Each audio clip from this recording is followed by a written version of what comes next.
Hey Denver, it's Bree. Before we get to the show today, I want to let you know about a really exciting event we're doing later this month. We're working with some cool people to celebrate all things Colfax, and we'd love for you to join us. The big show goes down July 20th, but first, we need your help. If there was a Colfax Hall of Fame, what person, place, or thing would you like to see commemorated? Give us a call on the Colfax Hall of Fame hotline at 720-500-5418 and give us your nomination.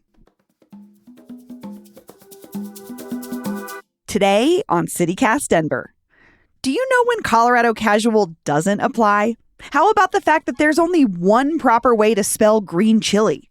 These are just two rules that we think every Coloradan needs to know, and we've got plenty more. Earlier this year, producer Paul Caroli and one of our favorite guests, former Westward staff writer Connor McCormick Cavanaugh, joined me to map out some tips and tricks for surviving Denver. Today is Monday, July 3rd.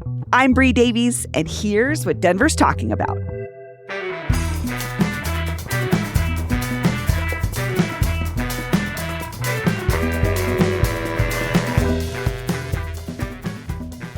Hey, Connor. Hey, what's going on, Bree? Hi, Paul. Good morning, you two. So we are phoning Connor in. We're talking to you, Connor, because you are moving away from Denver. You have moved away from Denver, which we thought made you the perfect guest to help us with this project we've been wanting to do. Politico published this 28 rules for surviving DC, and we thought, why don't we do a rules for surviving Denver? And you have officially survived Denver, and we thought, why not? Who better to help us out than Connor? Connor, are you ready? I'm ready. Let's do it. Okay. I'd like to say congratulations on surviving Denver, Connor. How long were you here, Connor? 5 years. Oh, that's a good amount of time to really get to know the city, for sure. It's easy to survive 5 years. So give me what's your first rule for surviving Denver? First rule for surviving Denver, it's important to recognize that Colorado Casual is a real thing.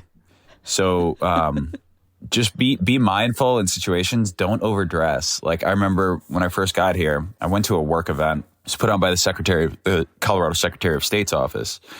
And I show up and one of the Secretary of State employees is wearing a suit and he's wearing Tevas with his suit. And yeah, I kind of learned then that Colorado Casual is a real thing. Usually it's not necessarily that much of an insane juxtaposition.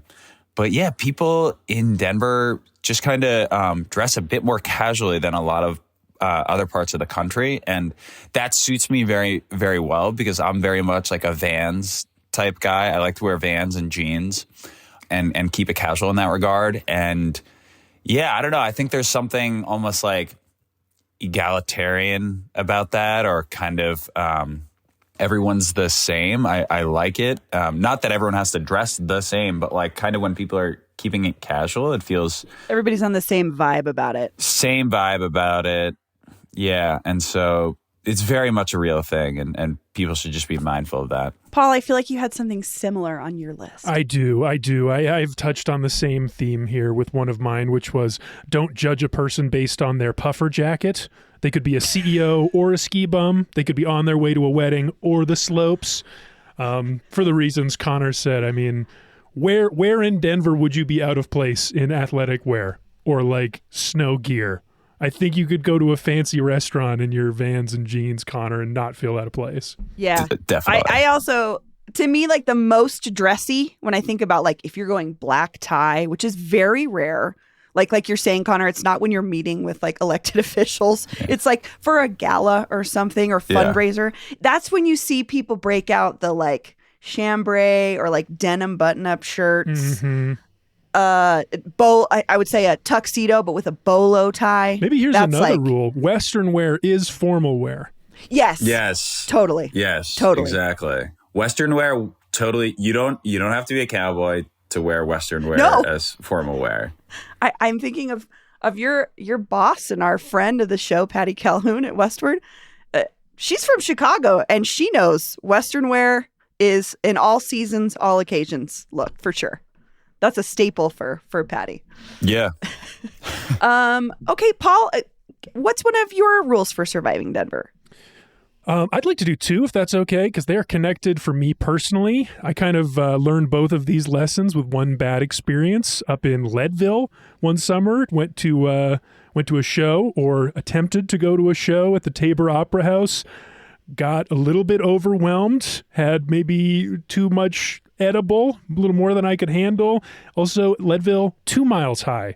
So that leads me to 2 important rules for surviving Denver. 1, 10 milligrams means 10 milligrams. Dose down if you're new to weed. Be mindful. Microdose. Listen to the experts. Microdose, yes. Maybe even microdose. And then 2, mile high means mile high. Don't be cavalier with the altitude. You could really run into trouble. So are you saying these combined, or just in general you've encountered both of these issues? Well, for me, it was that one day where I really felt them, and I think that they need to be there. But they're separate rules. I mean, you got to take both of those things seriously, weed and altitude, for sure. Connor, did either of these hit you? I think it's if you're having people from out of state visit, especially folks who are a bit older, just like kind of monitor them about the altitude stuff. And then, so I think it's important for people not to like overdo it on the weed. I think, we've heard a lot of stories about folks going to Amsterdam years ago for the first time and getting super high. And I think the same thing can happen here. And so just don't overdo it. And I mean, the same goes with alcohol. I think the altitude makes people's tolerances go down and the alcohol hits you a bit more. And so just like, especially when you're first in Denver and Colorado, just kind of go easy on the drinks and pace yourself a bit more than usual. Of course, Connor, now that you're a lowlander, you're going to be a god among men. Yeah, I was going to say, you can drink way more. I'm going to start drinking a full keg wherever I go. No big deal. I also have just one more thing to add to the altitude thing. Mm-hmm. It's perfectly acceptable, also in professional settings, to bring extremely large water bottles to meetings. That's with on you. my list. Is it? Okay. Yeah. So I think about every time you go to any kind of meeting, but you're in like a corporate setting and you're at a giant conference table and people have like 2-gallon water bottles with like shred the NARS, I don't know, whatever, no pain, no Jane stickers on their water bottles. And this is totally professionally acceptable. Yeah. No, I think it's really important to survive Denver. You have to just like become a water fiend. Like you just have to crush water at all times when you wake up, before you go to bed. Otherwise, you're going to be like SpongeBob when he said that he didn't need water and he just dried up. Don't be like SpongeBob. Don't be like, fiending SpongeBob.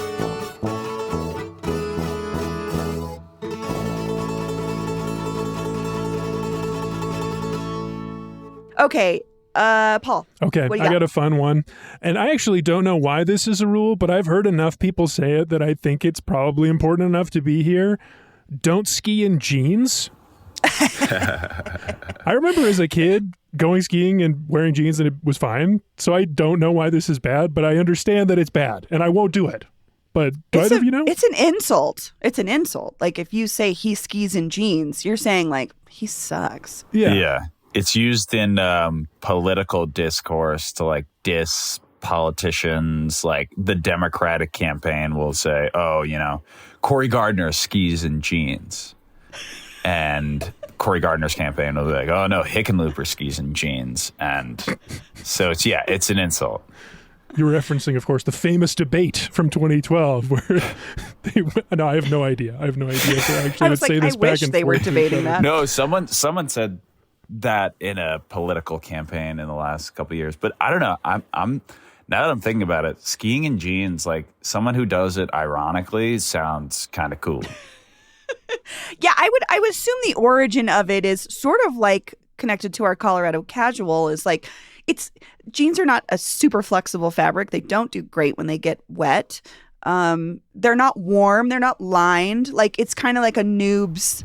It's a noob thing. You look like a noob. It's a noob's thing. You look like a noob. You look like a square. You look like you don't know what you're doing. Exactly. So someone who skis in jeans is a loser.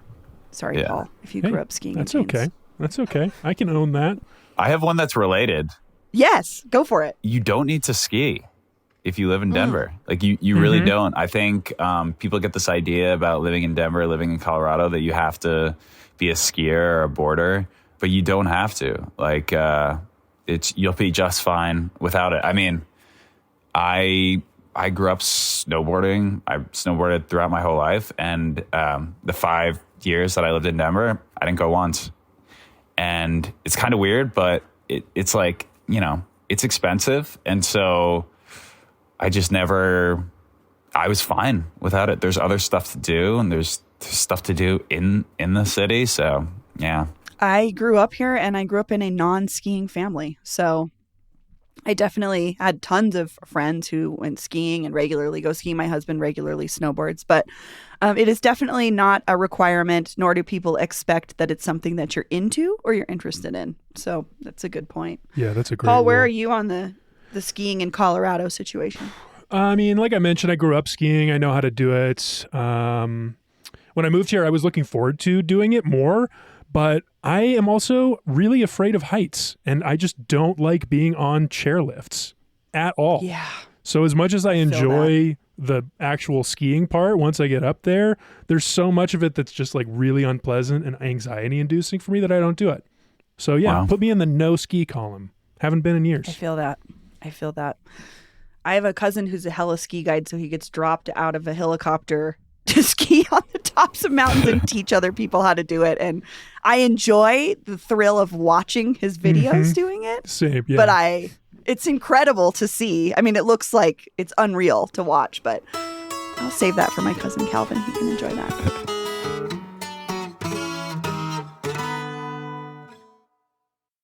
Okay, who's next? I can go. Yeah, I've got a go for big it. one. This one's a huge can of worms. I feel Yeah, that but I know what you're going to say. I mean, it's maybe the biggest one. And maybe we can talk about the wording of how we want to phrase this, but don't say you're a Denver native. It's an ugly term, and it only highlights the fact that this city was built on Arapaho and Cheyenne ancestral land.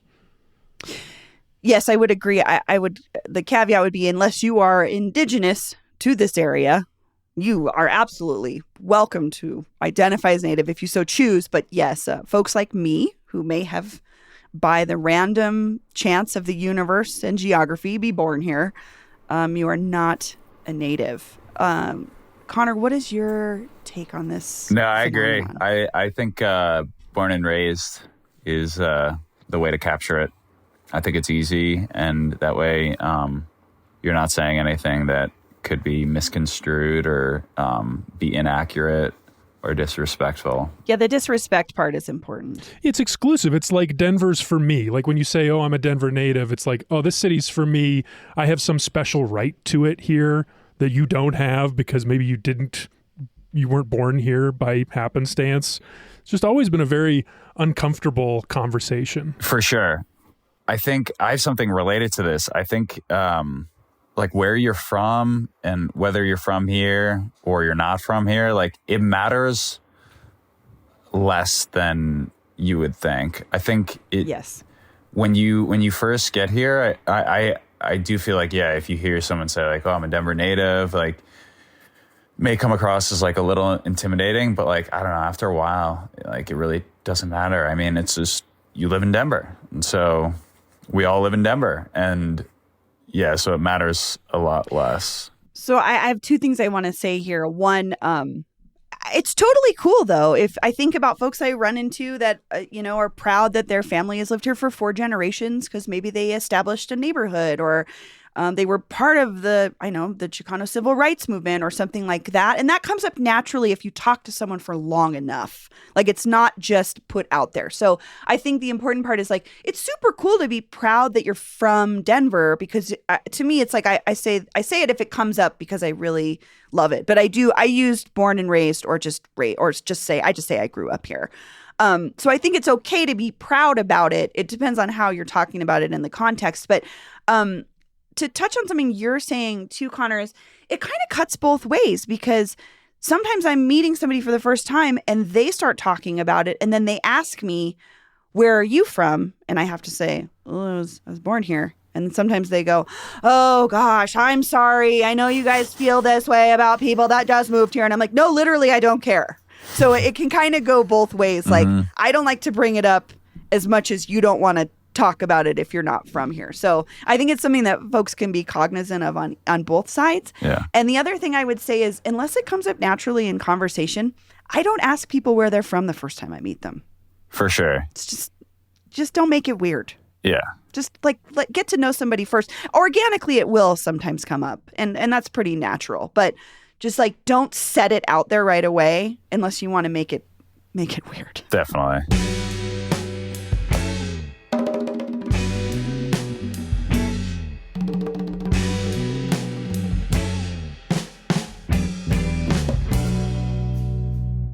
I have one that's just kind of like, maybe it's not a rule. It's just one of those narc things. But if you're texting for whatever reason, and this is a topic we talk about a lot, green chili is spelled with an E. The chili is Chile. It is not I. And I don't know why that's such a big deal, but it feels like it. It's like a signal to me. And so when somebody gets it, I'm like, oh, you get it. You know that this is part of a thing that we care about.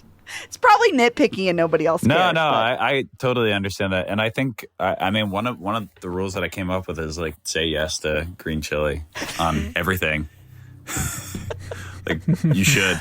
Connor, what was your experience with that when you first like encountered green chili? Because I've heard this from folks, is they're like, it's like soupy and you put it on top of things. Like, what was that the first time you encountered that as sort of like how we use green chili? Yeah, no, like I wasn't familiar with green chili before, and I think it is a little weird at first. It does seem a little weird at first because it is like, you're like, what's going on here? You know, you just like, you don't really know what's going on, but then you just get used to it. And then like the smothered burrito becomes the staple. And then it's just like the go-to at diners or restaurants. I'm with you. I'm 100% with you. Paul, where do you fall in the green chili conversation? Pro. I love it. I wish there was more vegetarian options. Yes. Because you can make a killer vegetarian green chili.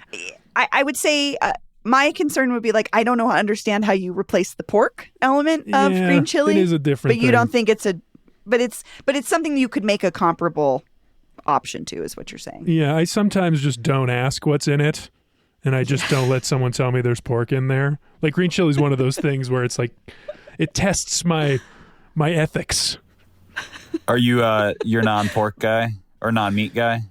My relationship with meat is changing. As loyal listeners to the show will have heard a few times, and we don't have to get into it. But yes, not pertinent to the current conversation. But yes. So green chili. Understand it, love it, appreciate it, embrace it. Spell it with an E.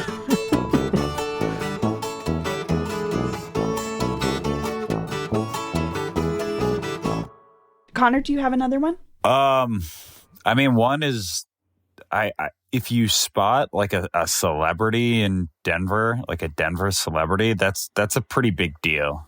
I mean, like go. You can like freak out a little, go take a picture with them. I don't know. There aren't like a ton of celebrities in Denver, so if you see one, it's really cool. I feel like you are alluding to maybe your favorite kind of celebrity that you might see here, which I would say is professional sports players. Those are probably our closest. For sure. Like, it's a big to deal. To regular celebrity sightings, yeah. Peyton Manning. If you see Peyton Manning, like, that's a really big deal. Do you have one? Do you have a celebrity sighting, Connor? Joe Sakic in Vail. That was really cool. I saw him on a mountain e-bike with his wife and daughter. Some John Denver singer-songwriter was playing Rocky Mountain High in the background. Joe Sakic rolled up. People were like, Joe. He's like, yeah. He had just won the Stanley Cup this past year. So that was cool. That is cool. Paul, can you give, for listeners who are unfamiliar, can you give a little background on Joe Sakic for us? He's the current, I think his title was president of hockey operations for the Colorado Avalanche. He was the architect of the most recent Stanley Cup run, and he also captained the team to the two cups they won in '96 and 2001. It's kind of a big deal. I mean, that's just not any regular Denver sports celeb. He's on the Mount Rushmore of Colorado athletes for sure. Yeah, that's a different show. We'll do that one next time when you come back. My best friend Casey worked at the Cheesecake Factory like 20 years ago, and she used to wait on Shannon Sharp all the time. And she was like, you have to remember, Denver 20 years ago didn't have a wide variety of restaurants. So Cheesecake Factory was probably one of the bigger ones that you might see a celebrity at. So have you heard about when the Quebec Nordiques moved to Colorado to become the Colorado Avalanche? The hockey players went to the Cheesecake Factory. It was like Sakic and some others. And they were legends in Quebec City. And then they got here and nobody knew them. And so they couldn't skip the line at the Cheesecake Factory. So they had to wait like an hour and a half. Oh, Paul, this is like I love that. right up your alley. It is. That's really nice. That's really nice to think about. Okay, Paul, you have one last rule for surviving Denver that you wanted us to end on. Yes. What's that? Well, it's a rule, but it's also got one major exception. So the rule is leave no trace, which is, of course, the rule for when you go out hiking. Don't leave your Cliff Bar wrapper next to a bush on the ground, because if everybody did that, the mountains would be full of garbage. But the exception to leave no trace is if you come and you spend 5 years putting together a solid track record of quality journalism and you help people understand their city better, then yeah, that's the kind of trace that's nice to leave. So Nice. that's the goodbye from us, Connor. Thanks for doing Thank it. you. Oh, Really appreciate that. I'll second that, Connor. I often reference your work when, especially talking about issues around homelessness and politics here in Denver. You did such a great and thorough job reporting here, and we really are going to miss you. Thank you. Thank you. I took a lot of pictures. Right? That's it. What is it? Leave nothing but footprints, take nothing but pictures. Love it.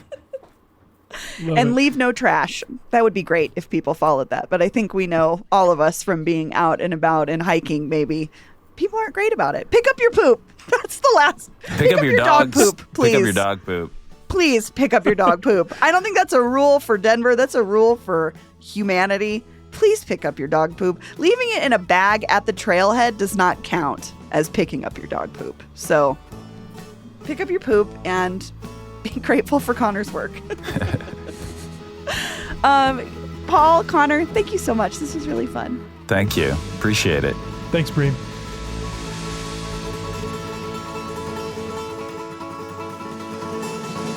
And here's what else Denverites are talking about: housing. Another hotel that was set up to serve unhoused Denverites at the onset of the pandemic is closing soon. CPR reports that the Roadway Inn on Federal is owned by the Denver Housing Authority and has been operated by the Gathering Place since 2020. The nonprofit, which serves women, transgender, and non-binary individuals, is set to lose its lease in late August, so they're working to find shelter for dozens of their clients. We'll share a link in the show notes to learn more about supporting the Gathering Place. And finally, as Colorado's rainfall reaches historic levels, so does our potential mosquito population. And with mosquitoes can come fears of spikes in West Nile cases. But experts are saying don't worry too much.